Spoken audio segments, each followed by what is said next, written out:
मंडळी, माणसाचं आयुष्य किती गमतीदार असतं ना. आई वडील आपल्याला जन्म देतात, हळूहळू आपल्याला उभं राहायला शिकवतात, बोट धरून चालायला शिकवतात. पण आयुष्यामध्ये कुठल्या दिशेला जायचं हे शिकवतो तो म्हणजे गुरु. हा गुरु कुणाला आई वडिलांमध्ये भेटतो, कुणाला मित्रामध्ये भेटतो, कुणाला शाळेत भेटतो, कॉलेजमध्ये भेटतो, तर कुणाला थेट नाटकाच्या कट्ट्यावरती भेटतो. असेच एक सगळ्यांना हवेसे वाटणारे गुरु म्हणजेच विनय आपटे सर. मंडळी, विनय काका हे फक्त अभिनेते नव्हते, ते फक्त गुरु नव्हते, ते फक्त दिग्दर्शक नव्हते, तर आपल्या लाडक्या विद्यार्थ्यांसाठी विद्यापीठ होते. या विद्यापीठातून पुढे शिकून जो विद्यार्थी बाहेर पडला तो सुपरस्टार झाला. पण त्यांच्या लेखी प्रत्येकजणच पास व्हायचं असं नाही, काही नापासही व्हायचे. पण सरते शेवटी सगळ्या विद्यार्थ्यांनी आपल्या लाडक्या विनय सरांवरती आणि विनय सरांनी सगळ्या लाडक्या विद्यार्थ्यांवर प्रेम मात्र आभाळा एवढं केलं. मग या आपल्या लाडक्या गुरुला गुरुदक्षिणा काय द्यायची याचा विचार सुरू झाला आणि कल्पना समोर आली, आपण तेच नाटक करूयात ज्या नाटकामुळे विनय आपटे नावाची ही हवा महाराष्ट्रात पसरली आणि ती फक्त हवा राहिली नाही, तर पुढे विनय आपटे नावाचं वादळ निर्माण झालं. ते नाटक म्हणजेच रानभूल. आणि विनय आपटे यांच्याच लाडक्या विद्यार्थ्यांनी रानभूल हे नाटक पुन्हा एकदा रंगभूमीवरती आणलेलं आहे. आणि आज माझ्या या कॅफेमध्ये याच नाटकातले कलावंत आणि तंत्रज्ञ येणार आहेत. तेव्हा एकदा जोरदार टाळ्या सगळ्या कलाकारांसाठी. सुरुवात करताना या मंचावरती मी अतिशय मनापासून स्वागत करणार आहे अशा एका व्यक्तीचं, ज्यांनी या नाटकामध्ये विनय काकांनी साकारलेली रंगा नावाची व्यक्तिरेखा केलेली आहे. अतिशय मनापासून या मंचावरती आमंत्रित करतो संजय नार्वेकर यांना.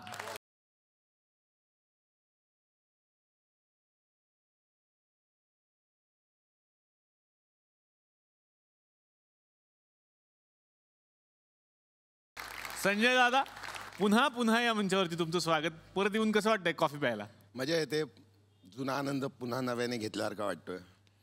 असंच परत बोलवत राहा. नाही, मला खूप आनंद होतो की इतकी मोठी माणसं इकडे येतात आणि आमचं कौतुक करतात, या कॅफेचं कौतुक करतात. सर, रानभूलच्या निमित्तानं आज तुमचं येणं झालेलं आहे. काय अनुभव आहे हा सगळा? एकतर ते माझ्या सरांनी केलेलं नाटक, म्हणजे मी त्यांच्याकडे असिस्टंट होतो बरंच वर्ष. त्यांनी मला शिकवलं, गुरु आहेत ते माझे.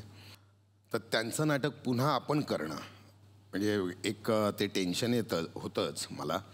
पण सरांसाठी काहीतरी आदरांजली द्यावी, तर शिष्यांनी कशी द्यावी असं ह्या विचारात मी होतो. तर मला असं वाटलं की हे नाटक करावं आपण. पास झालो फेल झालं ते वरून बघतील, आशीर्वाद द्यायचे देतील.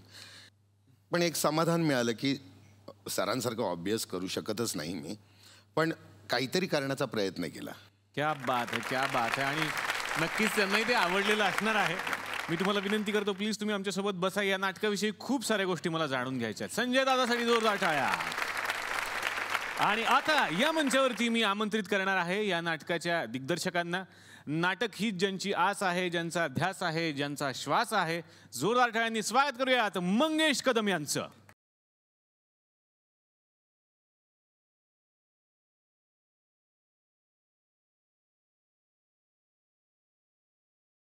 पुन्हा एकदा स्वागत आहे लाडक्या कॅफेमध्ये, जिकडे तुम्ही कॉफी पिऊन गेलेला आहात. येस. पुन्हा एकदा या कॅफेची टेस्ट अनुभवताना कसं वाटतं? फार बरं वाटतं. आणखीन मला खूप आनंद होतोय या स्टेजवर येताना, कारण गोष्ट तशी गमतीची. या नाटकाच्या प्रमोशनच्या वेळी मी आलो होतो आणि प्रमोशन झाल्यानंतर त्याचं काय होतं हे मी आता बघितलेलं आहे. त्यामुळे ह्या कॅफेमध्ये आल्यानंतर नाटकाला किंवा जो कुठला प्रोजेक्ट ह्या मंचावर येतो तो सक्सेस होतो. त्यामुळे मला ह्याचं थोडंसं नाव हवा होऊ दे असं ठेवावं असं वाटतं मला. दिग्दर्शक आहे त्यामुळे त्यांनी एक सूचना पण केली आम्हाला, ते आम्ही नक्कीच त्याच्यावरती विचार करू. सर, मला यायचं आता रानभूल या नाटकाकडे, कारण ते तुम्ही दिग्दर्शित करताय. विनय काकांनी केलेलं नाटक दिग्दर्शित करताना कसं वाटतं? खूप समाधान. कारण कसं आहे, कबड्डी नाटकामध्ये विनय आपटे मी डिरेक्ट केलं होतं आणि विनय आपटे काम करत होते. तर कबड्डीच्या दौऱ्यामध्ये, रिहर्सल प्रोसेसमध्ये जेव्हा वेळ मिळायचा तेव्हा विनय सतत रानभूलची आठवण काढायचा. आणि मंग्या, रानभूल सर मला एकदा करायचं आहे असंच तो सतत म्हणायचा. आणखीन कधी जेव्हा वेळ मिळेल तेव्हा ते रानभूलचे डायलॉग्स म्हणायचा. त्याचं पॅशन होतं रानबुल. आणि तो मला म्हणायचा की या रानबुल नाटकामुळे मग मी स्टार झालो आणि ते नाटक मला परत करायचं आहे. तेव्हा मी त्याला म्हटलं होतं आणि ह्याचं डिरेक्शन मी करणार, तू नाही. तर तो म्हणाला कर ना, अरे तू मला आवडेलच. तेव्हा ते अरुण नलावडेने केलं होतं. तर तू कर ह्याचं डिरेक्शन, मी काम करेन. ती इच्छा राहून गेली होती.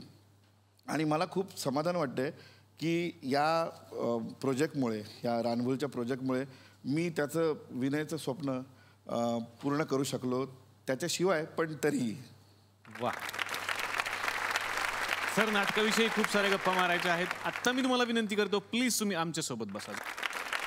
आणि आता या मंचावरती मी आमंत्रित करणार आहे एका अशा माणसाला ज्यांनी या नाटकाची प्रकाश योजना केलेली आहे. एका अशा माणसाला या मंचावरती मी आमंत्रित करणार आहे ज्यांनी आपल्या वेगळ्या नजरेतून मराठी सिनेमा दुनियेच्या दारोदारी नेलेला आहे. अतिशय मनापासून स्वागत करतो संजय जाधव यांचं.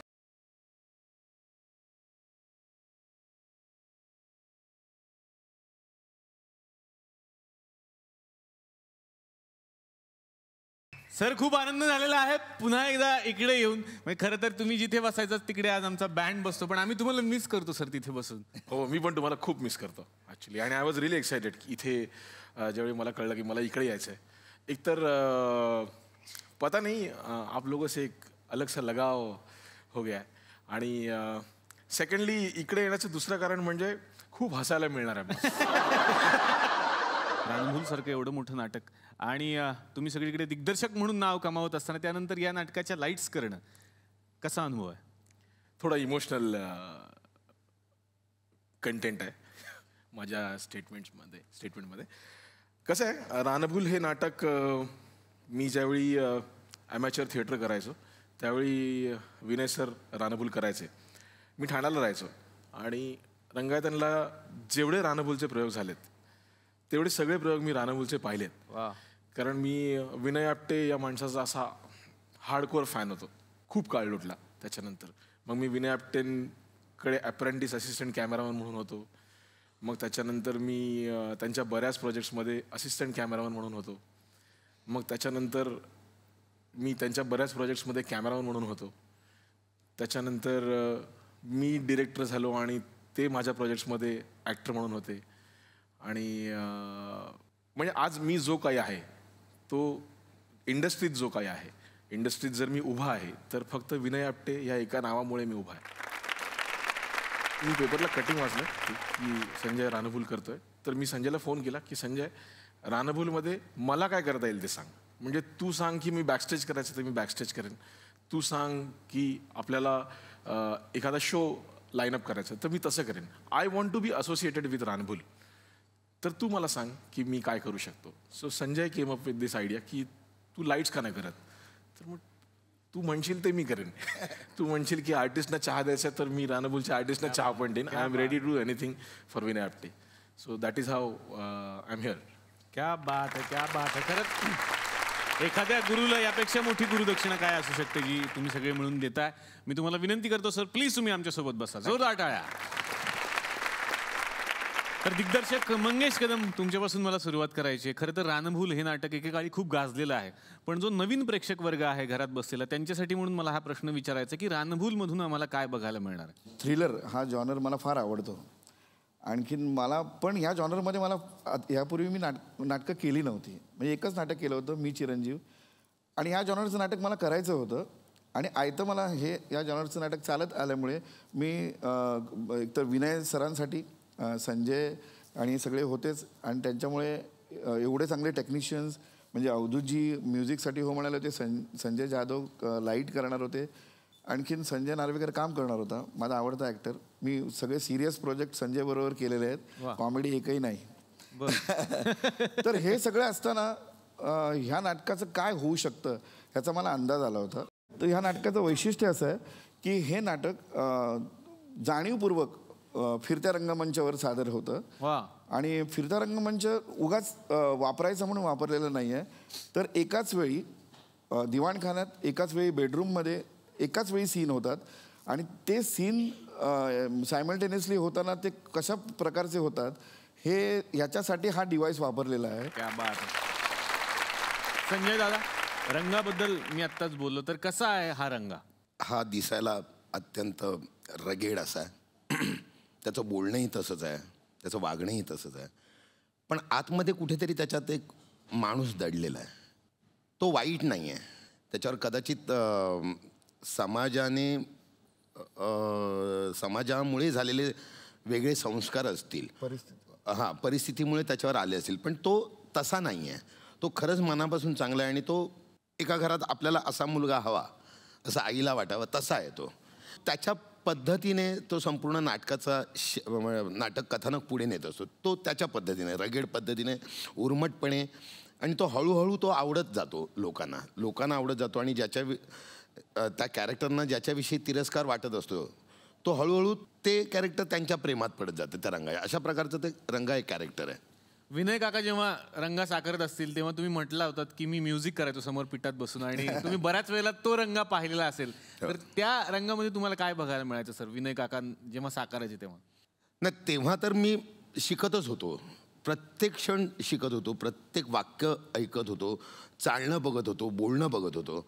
म्हणजे कशा प्रकारे सर रिॲक्ट होतात, आम्हाला शिकवताना पण कसे शिकवायचे आणि स्वतः कसे करायचे हे बघत होतो. आणि माझं पूर्ण लक्ष तिथे असायचं, थोडंफार इथे असायचं. म्हणजे कधी कधी काय व्हायचं, मी बघतच बसायचो आणि म्युझिकचा क्यू जायचा तेव्हा सरच असे बघायचे, असे करायचे, अरे हां क्यू आहे असं करून. म्हणजे मी इतका त्याच्यात वाहवत जायचो. म्हणजे ते अत्यंत पाठच झालं होतं मला नाटक.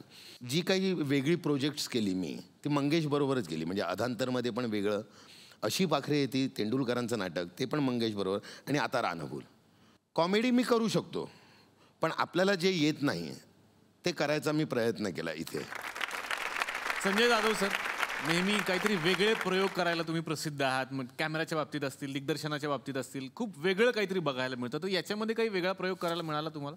मला माहिती नाही एक्सपेरिमेंट केलं की नाही केलं, पण मी डे नाईटचा खेळ केला आहे. फिरता रंगमंच असल्यामुळे बेसिकली मी कॅमेरामॅन आहे, त्यामुळे थोडा लाईट अँड शॅडोचा जर वापर करता आला तर तो करायचा मी प्रयत्न केला आहे. I don't know whether I am right or wrong, whether I am. या बाबतीत मी असं म्हणेन की पहिल्या दिवशी पुण्याला तालीम होती आमची, आणि संजय आला सेटवरती आणि चेहरा असा काहीतरी कावरा बावरा वगैरे. तर मी म्हटलं काय झालं संजय? डर गया हूँ सर, अभी ये कैसे होगा मेरे से. तर म्हटलं संजय जाधव इतका मोठा माणूस आणि त्याला इतकं टेन्शन येतं. तिथेच मला वाटलं होतं की हे अप्रतिम त्यांच्या हातून लाईटिंग होणार. कारण अस्वस्थ होणं, अस्वस्थ असणं एखाद्या गोष्टीतून, त्यातूनच गोष्टी घडतात, चांगल्या गोष्टी घडतात. आणि माझ्या मते बॅकलाईटचा इतका चांगला वापर मी आत्तापर्यंत बघितला नव्हता. तरी थुकरट वाडी होती सर, तुम्ही आलात त्यावेळेला. आम्ही थोडंसं खर्च केला, मोठी मोठी माणसं येतात. हो, थुकरट पॅलेस करून टाकला मी याला. तर या थुकरट पॅलेसमध्ये एक भविष्यवाणी करणारे एक ज्योतिषी आहेत.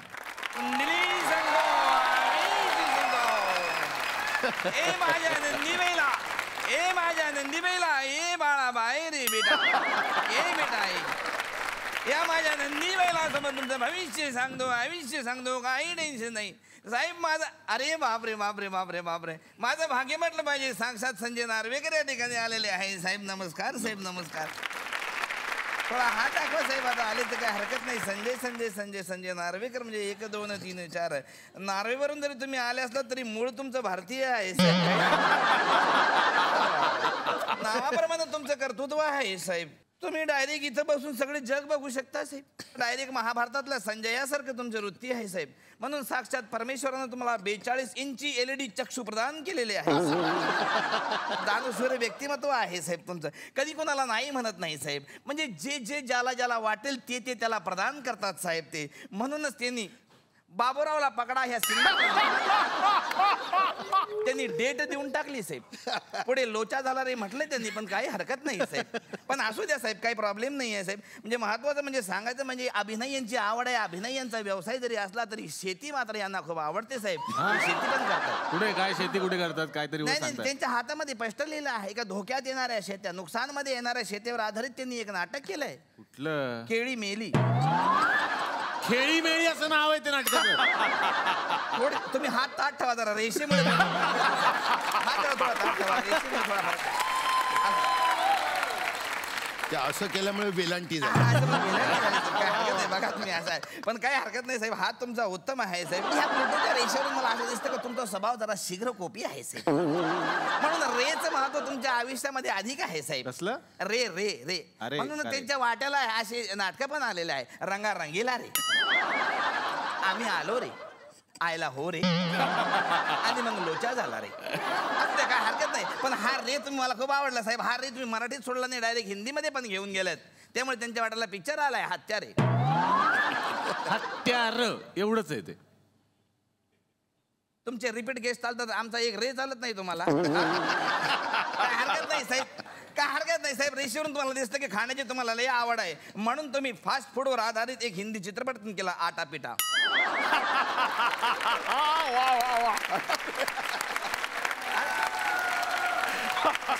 चित्रपट मराठी आहे, आटापिटा. मराठी आहे का? मराठीला आटा म्हणजे हिंदीत असेल काय खाद्य. पण काय हरकत नाही, हात तुमचा एकदम उत्तम आहे साहेब. पण एक गोष्ट मात्र निश्चित आहे साहेब, तुमची उंची जरी कमी असली तरी हात मात्र आभाळाला टेकले आहेत, आणि एवढा असून पाय मात्र तुमच्या जमिनीवर आहेत.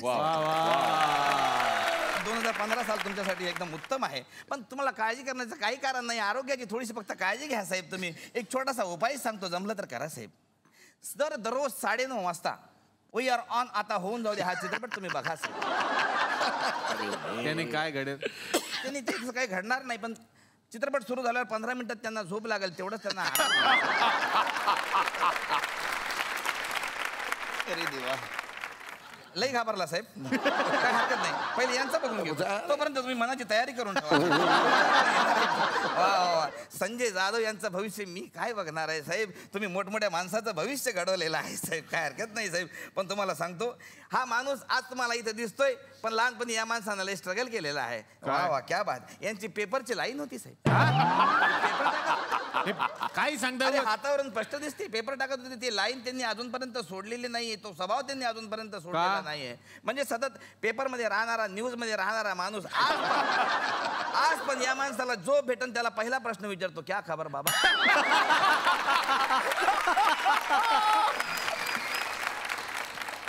वा वा, स्पष्ट लिहिलेलं आहे हातावर.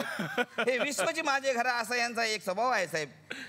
म्हणजे भारतातले सगळे माणसं यांची पितृतुल्य आहे. प्रत्येकाला ते क्या बाबा, कैसा आहे बाबा, किधर से आहे बाबा, पण काय हरकत नाही साहेब. तुमचा हात एकदम चांगला आहे, काय प्रॉब्लेम नाही आहे साहेब. 2015 साल तुमच्यासाठी अतिशय उत्तम आहे साहेब. म्हणजे काय आहे, लय लोक तुम्हाला खातीन खाऊन झाल्यावर, बेमान होतीन खाऊन झाल्यावर घरचे फाटे मोजतील, असे दोस्त मित्र तुम्हाला लय भेटतील, पण तुमचा काही फरक पडणार नाही साहेब. म्हणजे प्रॉब्लेम असा आहे की तुम्ही सगळ्यांसाठी चांगलं करताय, पण तुमच्या पाणीपाजाची वेळ तुम्हाला कोणी पाजणार नाही साहेब. पण एवढा असून 2015 मध्ये एक व्यक्ती मात्र तुमच्या पाठीशी उभी राहणार, ते म्हणजे तुमची बहीण साहेब. हा, कोण?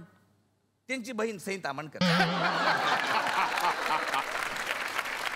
भाऊ आपल्या बहिणीसाठी काय काय करतो साहेब, काय काय करतो बघा. कोणी पर्स देतो प्रेझेंट म्हणून, मोबाईल देतो, पण हा माणूस सई तामणकरला अख्खा पिक्चर प्रेझेंट.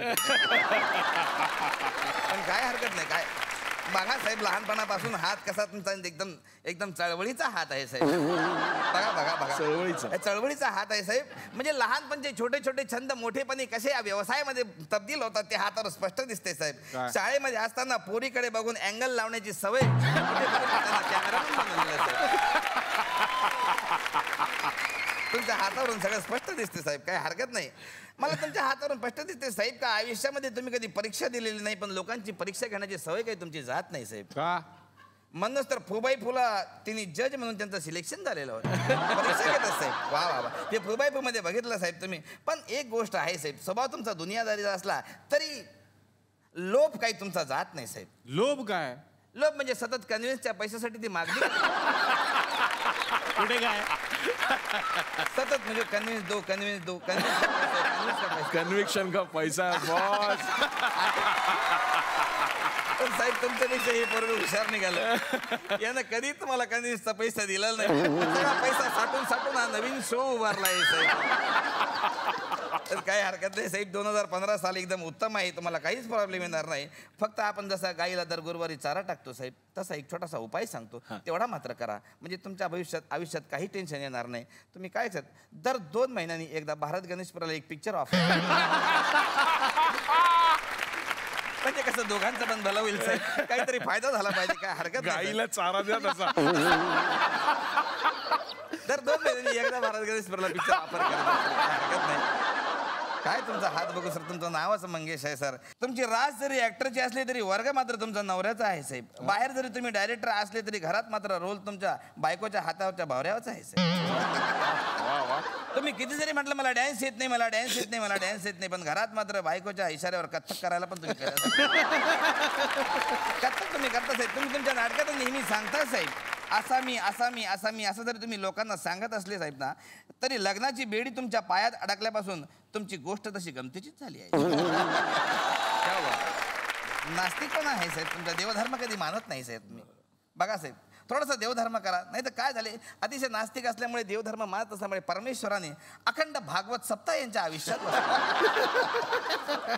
मेहनती हात आहे साहेब, अत्यंत मेहनती हात आहे. फार स्ट्रगल करून मेहनत करून तुम्ही या स्टेजला पोहोचलेला आहेत साहेब. म्हणून तुम्ही आयुष्यात कधी सिनेमा आणि सिरियल केलेली नाही, फक्त स्टेजवरच रमला साहेब. याबद्दल आमच्या संघटनेतर्फे तुम्हाला सलाम आहे साहेब. आयुष्यात पैशाची जरी काही कमी नसली तरी पैसा मात्र तुमच्या हातातून कधी सुटत नाही साहेब. पैसा फार तुम्ही असा पकडून ठेवता साहेब, एकदम कंजूसपणे मागता. असं करू नका, थोडा थोडा पैसा सोडत चाला साहेब. काय काय कंजूसपणे मागतात? काय म्हणजे काय, अरे व्हॅलेंटाईन डे असा रोमॅन्टिक दिवशी सुद्धा बायकोला बिस्किटचा पुडा देऊन खुश करता. साहेब तुम्ही काळजी करू नका साहेब. बायको वश मंत्र मी तुम्हाला हा प्रोग्राम झाल्यावर देणार. प्रोग्राम झाला की मला तुम्ही भेटा साहेब. कसला मंत्र? बायको वश मंत्र. त्यानं काय फरक पडेल? तेच, त्यांनी काय फरक पडतो तेच मला बघायचं आहे. 57 वेळा म्हणा काय फरक पडला तर मला पण सांगा, मला पण मला पण खूप अडचण चालू आहेत, काय हरकत नाही. आता या मंचावरती मला आमंत्रित करायचंय आणखीन एका मोठ्या हस्तीला, ज्यांनी या नाटकाचं म्युझिक केलेलं आहे. अतिशय मनापासून या मंचावरती त्यांना बोलावताना मला आनंद होतोय की चाबूक मित्रा तोडलंस, टांगा पलटी घोडे फरार या वाक्यांचे जे ब्रँड अँबॅसिडर आहेत, जोरात स्वागत करूयात संगीतकार दिग्दर्शक अवधूत गुप्ता यांचं.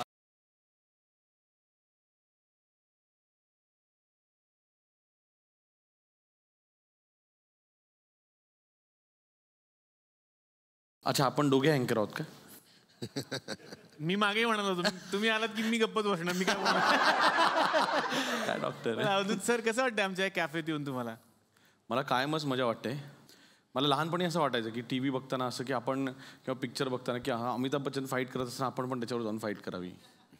तसं मी हे एपिसोड्स नेहमी बघतो, प्रत्येक एपिसोड बघतो, आणि प्रत्येक वेळेला मला असं वाटतं की आपण पटकन उडी मारून आतमध्ये जाऊ. तर आता मला वाटतं की मी उडी मारून आतमध्ये आलो याबद्दल. क्या बात आहे सर. रानभूल या नाटकाच्या निमित्तानं आज आपण इथे आलेला आहात. आतापर्यंत अनेक नाटकांचं तुम्ही संगीत दिग्दर्शन केलेलं आहे, सिनेमांचं केलंय, पण रानभूल करताना काय वेगळी गंमत आली? रानभूल करताना गंमत म्हणण्यापेक्षा खूप इमोशनल झालो होतो मी. कारण विनय काका तुमच्याचसाठी हे केलं ना. मला विनय काका हे म्हटल्यानंतर अजूनही आठवतो, मी 3-4 वर्षाचा, आणि माझ्या वडिलांनीची ॲडव्हर्टायझिंग एजन्सी होती. मला अजूनही आठवतं विनय काका, तुम्ही आमच्या घरी आला होतात, त्याआधी मी तुमची नाटकं बघितली होती, आणि तुम्ही ज्यावेळेला आला होतात घरी त्यावेळेला मी असं लपून होतो पाठीमागे, आणि त्यावेळेला तुम्ही समोर बोलत होते, इकडे रे. आणि त्यापासून तो आवाज, ती जरब, तो दरारा संपूर्ण महाराष्ट्रावरती जसं त्यांनी गारूड केलं तसं माझ्या देखील मनावर केलं. मंगेशचा आणि संजयचा फोन आला की आपण विनय काकांचं नाटक करतोय एकत्र, आणि म्हटलं वा वा, छान छान छान. मग मी काय करू शकतो? तर मला वाटलं काय काय काय विचारतील माहीत नाही. त्यांनी पार्श्वसंगीत करायचं म्हणून सांगितलं. माझी वाटच लागली होती विनय काका. आणि मग तुम्ही चक्क माझ्या स्वप्नात आलात, अगदी खुपते तिथे गुप्तेच्या एपिसोडमध्ये जसे आला होतात तसे, रिव्हॉल्वर घेऊन, आणि समोर ठेवलीत डायरेक्ट. आणि मग माझ्यासमोर रिव्हॉल्वर ठेवून मला म्हणालात गपछुप कर म्युझिक. तुमची ती खुपते तिथे गुप्तेमधली रिव्हॉल्वर सगळची एंट्री पण आठवते, आणि तुमचा तुम्हाला सांगितलेला आवाज पण आठवतो. तर सगळ्यांना आता उत्सुकता लागलेली आहे की नक्की हा फिरता रंगमंच कसा आहे, हा कसा दिसतो. या नाटकात हे सगळे कलाकार जेव्हा आम्ही त्या फिरत्या रंगमंचावर पाहतो तेव्हा काय गंमत येते. तर मला वाटतं ही फक्त उत्सुकता ताणून नको धरूयात, तर एक झलक सगळ्या रसिक प्रेक्षकांना आपण दाखवूयात. बघूयात रानभूल या नाटकाची एक छोटीशी झलक.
रानभूल या नाटकात आणखीनही कलाकारांची फौज आहे. विजय पटवर्धन, नंदिनी वैद्य, पूजा ठोंबरे आणि मिलिंद सफई यांच्यासाठी एकदा जोरदार टाळ्या.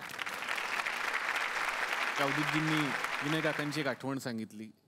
विनय काकांचं आणि तुमचं रिलेशन याविषयी आता मला तुम्हाला विचारायचं. कॉलेजमध्ये असताना सर आले होते आम्हाला शिकवायला. मी रुईया कॉलेजमध्ये शिकत असताना. आणि जसं सगळ्यांनी सांगितलं पाहिजे, ते पहिलं त्यांचं इम्प्रेशनच एवढं पडतं ना की माणूस ओढला जातो. तसा मी ओढला गेलो. 12वी FY, SY, TY त्याच्यानंतर काही वर्ष सतत मी त्यांच्याचबरोबर असायचो. पण त्यांनी मला कधी शिष्य म्हणून असं हे केलं नाही. ते सांगायचे की तू माझा मानसपुत्र आहेस. त्यांच्याकडून घेण्यासारखं जे घेतलं मी, म्हणजे मला असं वाटतं की त्यांनी लोक म्हणत असतील की ते खूप माजोरडे होते ना, पण ते खरे होते. आज एकही इंडस्ट्रीत असा एकही माणूस नाही जो त्यांच्याबद्दल वाईट बोलेल. म्हणतील अरे अद्वा बोला, हो बोलायचं, पण बरोबर बोलायचे, खरे बोलायचे. हा त्यांच्याकडून गुण घेण्यासारखा होता आणि तो मला असं वाटतं की तो मी घ्यावा. जसं अवधूत तयार झाला, जसं संजय तयार झाला, तसे अजून काही लोक आहेत. जसं मुक्ता बर्वे, तिने ह्या नाटकाचे कॉस्ट्यूम केलेत. ती आज ग्रेट ॲक्ट्रेस आहे, आपण सगळे ओळखतो, पण तिने कॉस्ट्यूम केले. अतुल परचुरे, त्याने अनाऊन्समेंट केली आहे. त्यानंतर सुनील बर्वेचा फोन आला होता. बरेच जणांचे जे त्यांच्याबरोबर राहिले सगळ्यांनी स्वतःहून फोन करून की काही असेल तर सांग. संजय दादा, सरांचं आणि तुमचं नातं कसं होतं? Vinay Apte was like my father. कारण मी जसं आल्याला म्हटलं की या इंडस्ट्रीत मी जो उभा आहे, मी काम करतोय किंवा मी काम करू शकतोय किंवा लोक मला ओळखतात, त्याचं एकमेव कारण विनय आपटे. कारण एक साधा किस्सा सांगतो. मी ज्यावेळी कॅमेरामॅन म्हणून असा स्थिरावत होतो, म्हणजे एक सिच्युएशन अशी होती की जेव्हा असिस्टंट कॅमेरामॅनचं काम मी करू शकत नव्हतो आणि कॅमेरामॅनचं काम मला मिळत नव्हतं. अशी मध्ये 3 वर्ष गेली जेव्हा मी कामच करू शकत नव्हतो. इंडस्ट्रीमध्ये मला कामच कोणी देत नव्हतं. त्यावेळी विनय सर माझ्या मागे उभे राहिले. त्यांनी मला एक सिरियल ऑफर केली. त्यावेळी ना मी थोडा फिल्मवाला होतो ना, तर मला सिरियलचा पॅटर्न, सिरियलचं लाईटिंग आणि सिरियलचं पॅटर्न करताना ना खूप वेळ लागायचा. तर इमिजिएटली प्रोड्युसर्स, डिरेक्टर्स दे रिॲक्टेड की अरे यार इसको तो निकालना पडेगा, ये कॅमेरामॅन कैसे परवडेगा अपने को. त्यावेळी विनय आपटे नावाचा माणूस माझ्या मागे उभा राहिला आणि ही सेटवर त्यांनी सगळ्यांच्या समोर सांगितलं प्रोड्युसरला, जर सिरियल विकायची असेल तर संजय जाधव पाहिजे. संजय जाधव असेल तर मी काम करेन, नाही तर मी करणार नाही. तो जो इनहेरंट माज होता ना विनय आपटे नावाचा, आणि आय डोंट नो, समाव आम्ही सगळेच तो कॅरी करतो. मी म्हणा, संजय म्हणा, किंवा right from Mahesh Manjrekar to everyone. ती लेगसी जी कंटिन्यू झाली आहे की नॉर्मली आम्ही आलो की आधी ॲटिट्यूड आत येतो आणि मग आम्ही आत येतो. या नाटकाच्या निमित्तानं हे सगळे दिग्गज कलाकार आलेले आहेत. पण या नाटकात आणखीन एक कलाकार आहेत ज्यांचे आम्ही खूप फॅन आहोत सर. आणि त्यांना इकडे बोलवणं हे तसं शक्य होत नाही कारण ते खूप बिझी असतात. ते मागे एकदाच आले होते. त्यांना खूप सिक्युरिटी असते आणि ती सिक्युरिटी पहिल्यांदा येते, मग ते येतात. जोरदार टाळ्यांनी स्वागत करूयात भाऊ कदम यांचं.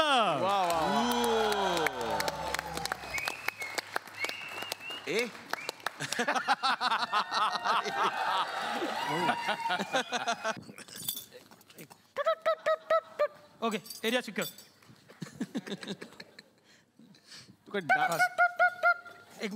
हाँ सर, एरिया सिक्युअर.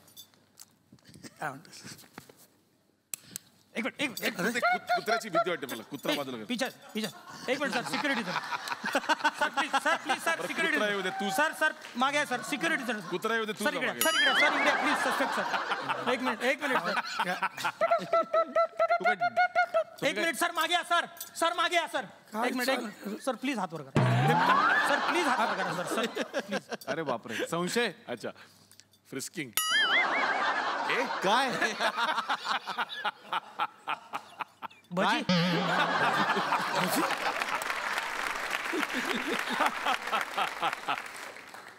कालची आहे सर. काल कुठे शूटिंग होतं सर?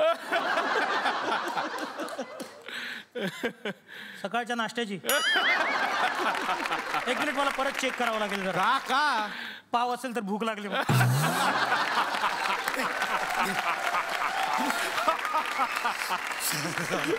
अरे रानभूल या नाटकामध्ये भाऊ कदम यांनी एक वेगळी व्यक्तिरेखा साकारलेली आहे. भाऊ, कसा अनुभव होता तुमचा? मी अनंतराव दयाळ म्हणून एक कॅरेक्टर आहे त्यात, जे संजय नार्वेकर रंगा यांच्या वडिलांचा रोल करतो. मला आनंद झाला जेव्हा मला सरांनी फोन केला, मंगेश सरांनी, की भाऊ असं असं नाटक आहे आणि ते तू करशील का? मी पटकन हो म्हणालो, कारण मी आभार मानतो संजय नार्वेकरांचे, मंगेश सरांचे, की या रोलसाठी मला त्यांनी विचार केला माझ्या. तर मला बरं वाटलं खूप, कारण मला माहीत नव्हतं आधी कोणी केला होता रोल. नंतर कळलं की अरुण नलावडेंनीच केला होता. तर म्हटलं अरे वा, म्हटलं करायला मिळतो आहे आणि बघू काय करता येईल त्यात.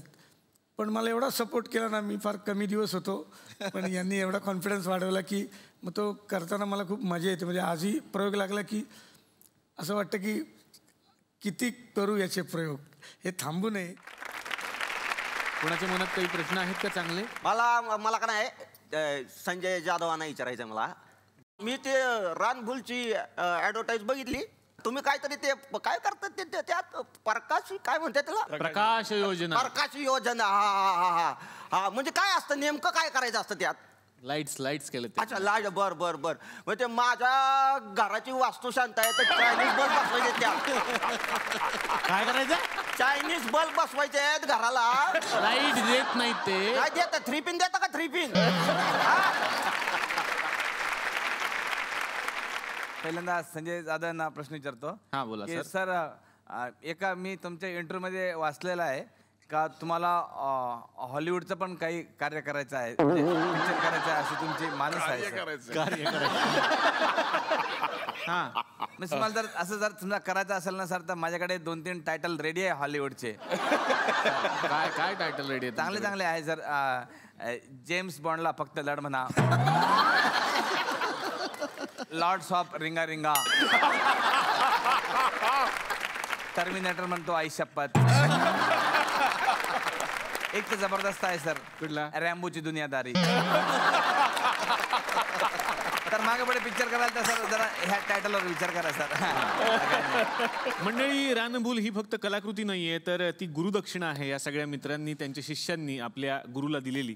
पण आता या मंचावरती मी एका अशा व्यक्तीला आमंत्रित करणार आहे ज्या खरं तर विनय आपटे यांच्या आयुष्याचा एक भाग आहेत आणि विनयजींना ज्यांनी सगळ्यात जवळून अनुभवलेलं आहे, त्या म्हणजेच त्यांच्या पत्नी वैजयंती आपटे.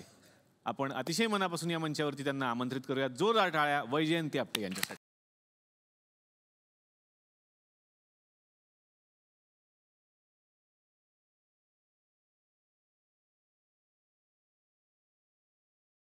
मॅम, तुमचं मनापासून या मंचावरती स्वागत. सरांच्या दराऱ्याबद्दल प्रत्येक जण इथं बोलतो, पण घरात सर तसेच होते, तेवढा दरारा होता? नाही खरं तर. अच्छा. दरारा म्हणजे मला वाटायचा, सुरुवातीला खूप भीती वाटायची, आमचं नवीन लग्न झालं, पण नंतर हळूहळू सवय झाली. आणि दरारा म्हणजे तसा ना, खरं म्हणाल तर आता सगळ्यांनाच माहिती आहे, सगळ्यांनी बोललं आहे की विनयजींचा स्वभाव हा खूप वेगळा होता. म्हणजे त्यांचं व्यक्तिमत्व जे आपल्याला वाटतं बाहेरून की खूप रांगडं किंवा खूप रागीट, खूप कठोर असं वाटायचं सगळ्यांना, पण प्रत्यक्षात असं नव्हतं. खरं म्हणाल तर की मनाने ते अतिशय चांगले होते आणि खूप ॲडजस्टेबल स्वभाव होता. म्हणजे नवरा बायकोंमध्ये वादाचे प्रसंग सगळ्यांच्याच आयुष्यात अनेकदा येतात, तसे आमच्याही यायचे, पण असा कधी वाद वाढवला नाही आम्ही. आणि आमच्या दोघांचं एक तत्त्व होतं की किती दिवसभरात वाद झाले, भांडाभांडी झाली, तरी रात्री एकमेकांना गुड नाईट म्हणायचं आणि वाद संपवायचा तिथेच. ह्या नाटकाने एक हिरो म्हणून जे वलय निर्माण होतं एखाद्या कलाकाराला, ते वलय विनयला ह्या नाटकाने दिलं. आणि एक सुपर हिरो किंवा असं आपण म्हणू ना की आजच्या काळात आपण म्हणतो सुपरस्टार, तर ते रंगमंचावरचा सुपरस्टार की ज्याच्या एंट्रीला टाळ्या यायला लागल्या ह्या नाटकात. मी त्यांची ॲक्च्युली एक वेबसाईट करायला घेतली आम्ही सगळ्यांनी मिळून, म्हणजे त्यांचे असिस्टंट पण होते, आणि ती त्यांच्या नकळत आम्ही एक वेबसाईट करायला घेतली होती. आणि त्या वेबसाईटसाठी त्यांना आम्ही लिहायला उद्युक्त केलं. तर त्याच्यामध्ये त्यांनी रानभूलबाबत थोडंसं लिहून ठेवलेलं आहे. 1988 साली मी रानभूल नावाचं नाटक केलं. प्रमुख भूमिका किंवा मी हिरो असलेलं हे पहिलं नाटक. प्र.ल. मयेकरांनी लिहिलेल्या ह्या नाटकात माझ्या भूमिकेचं खूप कौतुक रसिकांनी आणि समीक्षकांनी केलं.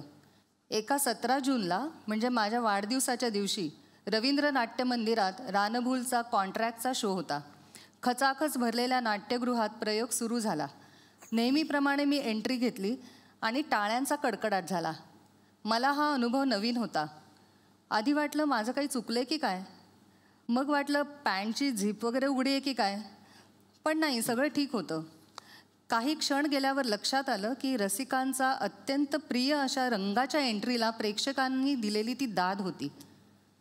माझ्या एंट्रीला मिळालेली ही दाद त्या माझ्या वाढदिवसाचं सगळ्यात मोठं प्रेझेंट होतं. माझ्या अंगावर त्या टाळीनं मूठभर मास चढलं होतं, पण मनातल्या मनात मात्र प्रत्येक नाटकाच्या प्रत्येक एंट्रीला टाळी घेणाऱ्या अनेक रंगकर्मींना मी सलाम करत होतो. संजय दादा, तुम्ही सांगितलं आम्हाला की रानभूल हे नाटक तुम्ही संगीत देत असताना म्हणजे पीठामध्ये बसून तुम्ही सगळे प्रयोग अनुभवलेले आहेत. तुमचे गुरु आहेत विनय आपटे सर. अशी जी माणसं असतात ज्यांचा दरारा असतो, त्यांचा आवाज प्रत्येकाला मोह होतो त्यांचा आवाज काढून बघावा. तर अशी माणसं असतात ही जगातून जात नाहीत, ती इथेच असतात. तुमच्यासाठी एक मेसेज आहे.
थँक्यू.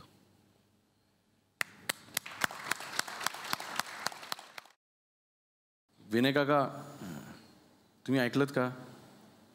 आवाज ओळखलात कुणाचा होता? पुष्करनी काढला होता तुमचा आवाज, श्रोत्रीनी. स्क्रिप्ट कोणी लिहिलं होतं मला माहीत नाही, पण चाबूक लिहिलं होतं. पण आत्ता अवधूत गुप्ते यांनी विषय काढला म्हणून मला आवर्जून सांगावंसं वाटतं की या रंगमंचावरती विनय आपटे ज्यांनी जवळपास जिवंत केले होते, ज्यांचा आवाज होता पुष्कर श्रोत्रींचा, आणि हे लिहिलं होतं अरविंद जगताप यांनी. अरविंद जगताप यांचं. मी या मंचावरती आमंत्रित करतो या नाटकाचे नेपथ्यकार प्रकाश मयेकर यांना.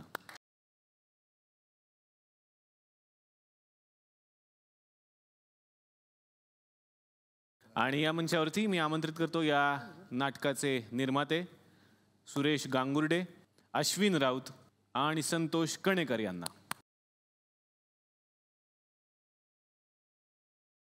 संतोषजी, एवढं मोठं नाटक पुन्हा निर्मिती करतानाचा काय अनुभव होता? हे नाटक निर्मिती करताना मी निर्मित केलं असं मी कधीच म्हणू शकणार नाही आणि म्हणणारही नाही, कारण की यात माझे आउटपुट काहीच नाहीत. आज विनय सर आमच्यासोबत नसले तरी विनय सरांनी त्यांच्या नावावर आणि त्यांनी केलेल्या कामावर आज माझ्यासोबत जी काय मोठी मंडळी ही काम करतायत ती फक्त आणि फक्त विनय सरांसाठी करतायत.